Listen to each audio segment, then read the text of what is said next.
நீங்க ரீல்ஸ்லயும் மீம்ஸ்லயும் ரொம்ப நாளா மாசா பார்த்துட்டு இருந்த வீடியோஸ் அண்ட் போட்டோஸ் பின்னாடி இருக்கக்கூடிய 3 கிரேட்டஸ்ட் கிரிக்கெட் மூமெண்ட்ஸ்.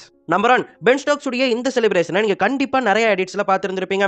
இந்த மாசான செலிப்ரேஷன் அவர் எதுக்காக பண்ணாரு அப்படின்னு சொல்லிட்டு கேட்டீங்கன்னா, 2019ஆம் ஆண்டு ஆஷஸ்ல 4வது இன்னிங்ஸ்ல 389 டார்கெட்டோட இங்கிலாந்து ஆடிட்டு இருந்தாங்க.